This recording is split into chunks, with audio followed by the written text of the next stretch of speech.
Hey Scott, thanks for meeting with me today and answering a few questions, doing this little meeting. I appreciate it. Yep. First, before we get started, I have about 10 questions I want to ask, which is really more towards my mentorship and coaching. But I want to ask for anybody that watches the video, prior to coming on and getting my coaching and whatnot, were you selling any life insurance before? I was not. So this is brand new arena for you, right? Well, in the individual market, yes. All right. But you do have sales experience, right? You've been doing Yes, that. I became a captive agent for group insurance, health insurance in 1993, and then I became a broker, employee benefit broker in 1995. So I've been in and around it since then for sure. Okay. And then you came on doing life insurance, and we met how long ago? We met in April of 2023. Okay, so barely over a year. Right? Correct. Okay. And would you say that, I guess the way that I teach as far as selling the life insurance that we do, is it a different sales approach that you've ever seen before? Just to clarify your question, you mean from a sales position or from an insurance or from like a life insurance position? Well, I want to say from a sales position because you really haven't done the individual life insurance before. So more of sales approach in general. The only thing different for me with this is that we're sitting with the individuals and going through their benefits that they're getting from the federal government. Explaining benefits to people on a group side is something that I'm really familiar with. However, explaining and going through all the benefits that they are and what they are today and what they're going to be like when they retire on an individual basis, yeah, I think it's probably extremely unique going through it the way that we do to show that need for sure. And it builds value, immense value. Okay. So a little bit different approach, and obviously once we show them what they have, what they don't have, it's kind of like a no-brainer, I think, when it's all said and done, if they should do it or not. Correct. Really. So let's hop into these questions. Career beginnings. What inspired you to pursue a career in life insurance, and how did you start in the industry? What inspired me to get into the individual insurance industry? Really, it was you guys. I have always been on the group side, Richard, the middle guy between companies that provide benefits to their employees and the insurance companies. I had never been in the individual market ever. But when you showed me what you guys do, because they're federal employees, and this is it's a niche market, right? I mean, because all the things that add up, being a USPS employee, a VA employee, and so much of their budget going towards benefits, they just don't have the ability to sit down and do what we do. It makes complete sense. Okay. What about mindset transformation? Can you describe how your mindset has changed since we started working together? Absolutely. The value that I have learned and the value that we bring to these people has grown over the last year that I've been with you guys. Now that I understand the bigger picture of federal benefits and how lacking these people are in understanding and knowledge and all the different misconceptions and the misguided stuff, depending upon when people are, I've never had a person say that this was a waste of an hour, whether they enrolled or not. Never.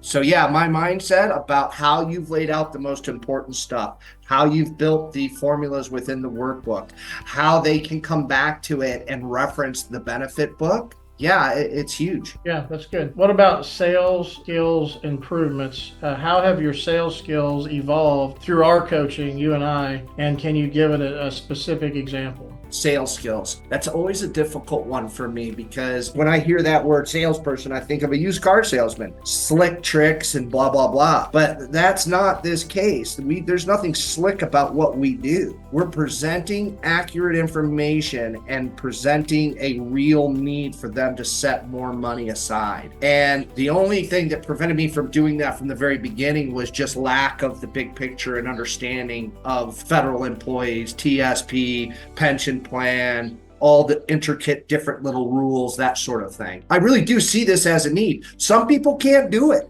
I'm sorry, they're making 48 grand and they're living with their mom. There are people that's like, I can't do 60. I had one guy say to me, I can do 25. And I was like, yeah, I can't do that.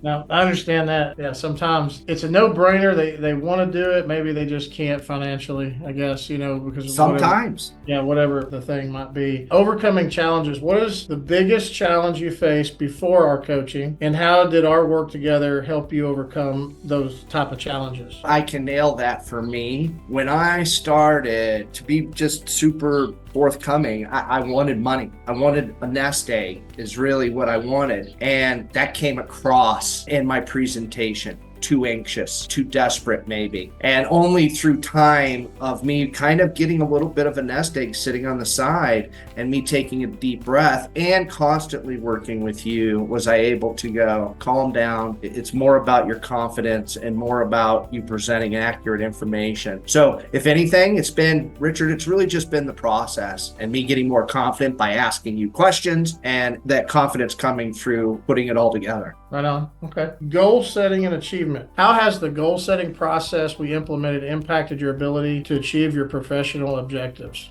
I will tell you that having goals in my mind about appointments, phone calls, show rate, all that stuff has come into play over this time. But one of the biggest things, Richard, has been working smarter, learning that really my job, I need to call these people at 6 p.m., 6:30. You can't accept an appointment that's more than 48 hours out. So the goal setting has been as much me learning what the process is in the proper way. It really is. I mean, we all talk about goals every week and but if you're working stupid, meaning out of ignorance, you're spinning your wheels, man. And I did that. So I have no problems with the goal part of it, but implementing it and getting it in my mind, this is a weekend job. I set more appointments on Sunday at 5 o'clock on than any other time. So it's been a switch in my mind to this is the job. This is when you work. That's huge, Richard. Getting out of that 9 to 5 idea, I have no doubt that you have probably lost people because they can't make that transition. Yeah, I think you're right. I think that's probably some of the biggest downfall is somebody not being able to understand we have to be available at this time because those people are still working.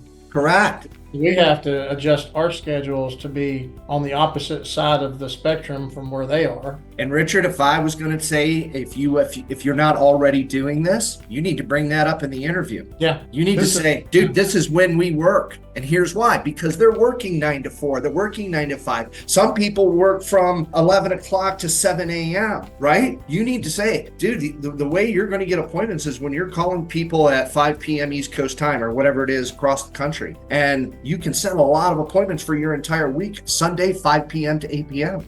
Can you do that? If you can't do that, you're not going to succeed at this job. You're going to be straight. It'd be like, this is something I said earlier. If I want to go to Hawaii, would I take a rowboat or an airplane? Right. You can do both. Yeah. It's just going to take you longer. Yeah. And in your interviews, say, look, here's why. Explain that to them. But for you to really kill this, these are when you have to do it in order to get through to them.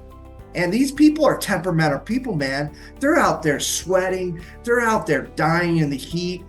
Some are in trucks, some are walking, I can see the emotional stress of these people during the week. I'm always afraid to call on Mondays. Oh yeah, that's the busiest day. I wouldn't call them on a Monday. I wouldn't walk into a post office trying to set up stand up on a Monday. All right, confidence boost. Can you talk about a moment when our coaching significantly boosted your confidence and your abilities? Well, I got to tell you, Richard, there has been many times, all those are gone now, but there's been many times 6 months ago, 5 months ago, I thought something was this way. And then somebody said something to me in a meeting and I said, hang on just a second. And then I would text you and I would go, oh my God, I've been doing that wrong. Now you've noticed those have stopped, but there was a lot of them and they were big deals. Like you don't want to get that wrong.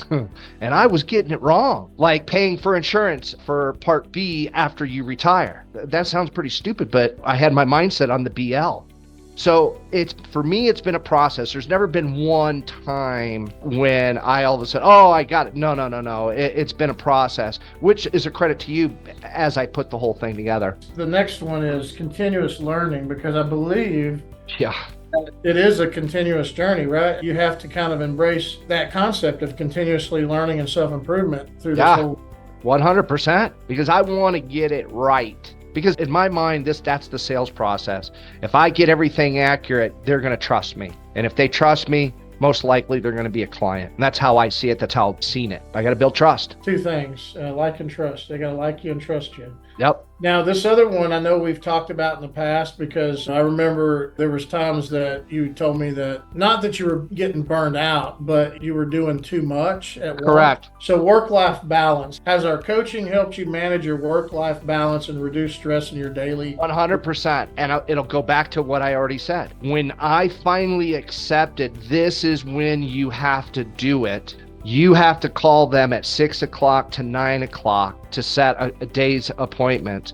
When I finally accepted this is the job, I'm working less than I've worked the entire time I've been with you. I mean, that's the truth. Before, when I was putting so many hours in, it didn't matter because you don't get responses. If you sit on the phone from 6 p.m. to 9 p.m. during the week or on the weekends, you're going to get people on the phone and you're going to set appointments. So yeah, it was me committing to when you had to do it. Don't schedule more than 48 hours out. So my show rate has become much better. You know, that right there, that whole thing that you just said, I could take maybe 10 or more people. That's the part that they got to wrap their head around, because if they'll do that, because I've corrected 4 or 5 people, like they went through the same thing you did. One person was 8 in the morning to 8 at night dialing the phones. I'm like, why?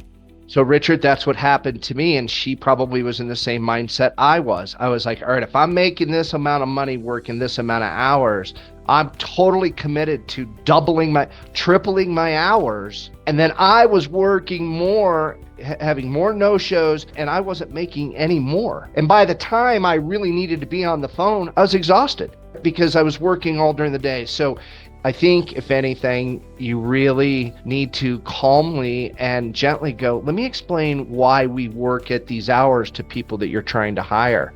And if you do it outside of this, you're just going to get frustrated, you're going to get burned out, and you're not going to produce anything. And you may end up running away going, that job's bullshit. Yeah. Yeah, it really is learning how it works and why, which includes when you have to be on the phones at these times. Yeah. All right. Last question. Success stories. Can you share a success story where the strategies we discussed directly led to a positive outcome for you and maybe a certain client or multiple clients? Yeah, the example of what just happened recently, a week ago or 10 days ago, I have not had a ton of success with TSP appointments. I've had a lot of no-shows. I know I'm supposed to be doing the round robin, but I realize these people that you guys were forcing me to set appointments out 2 weeks and longer, they never showed. And I'm sorry to circumvent the system, but in my mind, it's better to get these people on the books. With these older people that are still working, I was able to do their benefit review, and I was able to grab an appointment within 24 hours. Well, it wasn't only just the 24 hours that was a great deal. They did it right there on the spot. There was no, hey, we have to set another appointment. No, one presentation, I'm ready to do this. And if you want to talk about a success story, I'll read it to you. This is what that guy, Alan, said to me. Have a great day too. Thank you for your assistance and guidance with this. I was not real clear on things, and you helped me clear up a lot of misconceptions and confusions I had. He'll have 35 years on his pension. So that's a great example right there. No, that's very good. That's good. It's always good to have positive feedback like that. I've experienced different things like that, and I'm sure a few agents have, and it's always good to hear those things. You know you're out there doing a good thing for these people. You know you're helping them 100%. Yep. And when they realize it too, to me, it's a good feeling that we get that. Is there anything else you want to add? I mean, that's the questions I have, but is there anything you want to add as far as... No, I'm super happy with my Fed. I'm happy with the hours that I'm working. Don't get me wrong. I would actually like to put more hours in, but have it produce. I'm trying to figure that out. The only thing that I'm going to do, Richard, is I've got those VA leads, and I'm gonna start running those again. And as I said to you before we got on, good luck trying to find a system like you guys have put together. Good luck. Who else is selling life-saving annuities on Zoom? Who else is doing that? And being able to do it over and over again. Yeah. Appreciate it.